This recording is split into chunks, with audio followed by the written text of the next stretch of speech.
అనకాపల్లి జిల్లా నర్సీపట్నం నియోజకవర్గం మండల కేంద్రమైన నాతవరంలో తెలుగుదేశం, బీజేపీ, జనసేన పార్టీ భారీ బహిరంగ సభ నిర్వహించారు.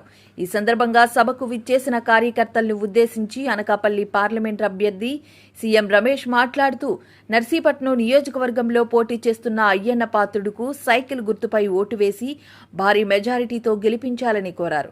అలాగే కమలం గుర్తుపై ఓటు వేసి అనకాపల్లి ఎంపీ అభ్యర్థిగా తనను గెలిపించాలని కోరారు. ఈ ప్రాంతం బాగా వెనుకబడి ఉందని, ఈ ప్రాంతం అభివృద్ధి చెందాలంటే కేంద్రంలో నరేంద్ర మోడీ, రాష్ట్రంలో కూటమి ప్రభుత్వం అధికారంలోకి రావాలని అన్నారు. వైసీపీ ప్రభుత్వం నాతవరం మండలంలో ఉన్న సంపదను దోచుకుపోయిందని అన్నారు. అనకాపల్లి జిల్లాలో నాతవరం మండలాన్ని అన్ని రకాలుగా అభివృద్ధి చేస్తానని హామీ ఇచ్చారు.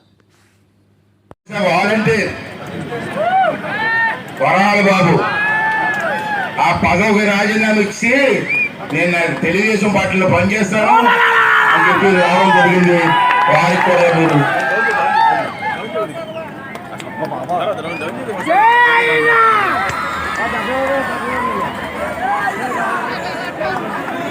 వెలుగుపేట నుంచి చింతకాయల రామన్న పత్రులు గారు పార్టీలో చేరుతున్నారు. అలాగే మంగపట్ల నుంచి వేసవ నాగేశ్వరరావు గారు కూడా ఈరోజు పార్టీలో చేరుతున్నారు. వారు కూడా స్వాగతంగా ఆహ్వానిస్తున్నాము.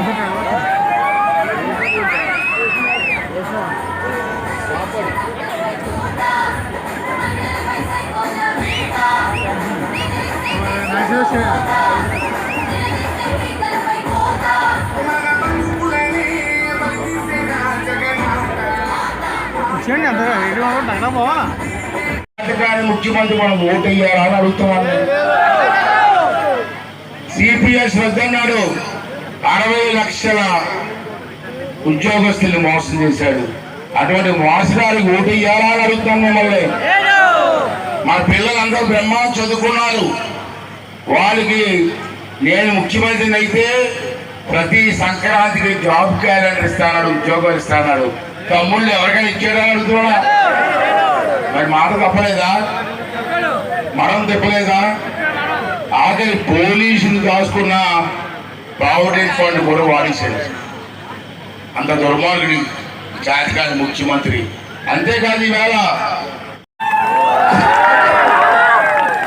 కాబట్టి మీరు ఓటు మా ఇద్దరికి ఇక్కడ పెద్దలు అయ్యన్న పాత్రుడు గారికి సైకిల్ గుర్తుపైన, మాకు కమలం గుర్తుపైన ఓటు వేసి గెలిపించండి.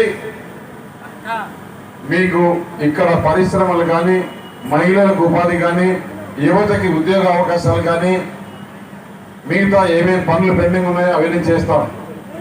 అలాగే ముఖ్యంగా ఈ ప్రాంతం వెనుకబడి ఉంది. ఈ ప్రాంతంలో పరిశ్రమలు వచ్చేదానికి నేను కృషి చేస్తానని చెప్పి తెలియజేస్తూ, మిగతా పనులు పెండింగ్ పనులన్నీ ఏమైనా చేస్తామని చెప్పేసి చెప్తున్నా. అలాగే ఇప్పుడు రాబోయే ప్రభుత్వంలో పెన్షన్ రేపు జూన్ 4 నుంచి ఈ 3 నెలది 3,000, మళ్ళీ ప్రతి నెల 4,000, అంటే ఫస్ట్ లోనే 7,000 వస్తుంది. మీకు ఆ విషయం తెలుసుకున్నా. అలాగే 18 సంవత్సరాల నుంచి 59 సంవత్సరాల మహిళలందరికీ ఒక్కొక్కరికి నెలకు 1,500. అవునా కదా? కట్టాలి. ఎక్కడి నుంచి కడతారు? ఒకరిగా, ఇద్దరిగా? ముఖ్యమంత్రికి కట్టాలి, మంత్రికి కట్టాలి, ఎమ్మెల్యే కట్టాలి, లోకల్లో నాయకులు అంటే వాళ్ళకి కట్టాలి. అందుకే పరిశ్రమలు రాలా, ఇక్కడ యువతకు ఉద్యోగ అవకాశాలు రాలా. ఇప్పుడు మన ప్రభుత్వం వచ్చిన తర్వాత ఏదైతే రిజర్వాయర్కు దెబ్బతిందో ఆ రిజర్వాయరు, తాండవ రిజర్వాయరు, ఆ గేట్లు మరమ్మతు చేసే బాధ్యత, దాన్ని మానవనయం చేసి కెనాల్ కూడా ఏదైతే ఉందో పెండింగ్ వర్కులు, ఆ పెండింగ్ వర్కులు కంప్లీట్ చేసి ప్రతి రైతు కూడా నీళ్ళు వచ్చే విధంగా చర్యలు తీసుకుంటామని తెలియజేస్తూ, అలాగే ఈ జీడి ఫ్యాక్టరీలో కూడా ముఖ్యంగా ఆ ఫ్యాక్టరీలు వస్తే మహిళలకు కొంచెం ఉపాధి కలుగుతుంది, ఉద్యోగాలు వస్తాయి. అటువంటివి ఫ్యాక్టరీలు పర్మనెంట్ గా ఇక్కడ ఉండే విధంగా వారికి ఎలాంటి ఇబ్బంది లేకుండా ఆ ఫ్యాక్టరీలు పెట్టే బాధ్యత తీసుకుంటామని చెప్పేసి తెలియజేస్తున్నా. అలాగే జూనియర్ కాలేజ్ చెప్పారు, జూనియర్ కాలేజ్ ఇవన్నీ చేస్తాం. అందుకే నేను చెప్తున్నా, నేను ప్రధానమంత్రి నరేంద్ర మోడీ గారి ప్రతినిధిగా వచ్చా. ఇక్కడ నన్ను గాడి పరిపాలనలో గాడి తప్పించి సైడ్ రూట్కి వెళ్ళిపోతుంది. ఇది సరైన రూట్లో పెట్టాలంటే పైన నరేంద్ర మోడీ గారు సహాయం మన రాష్ట్రానికి అవసరం. మన రాష్ట్రంలో అనుభవవంతులైన నాయకుడు అవసరం.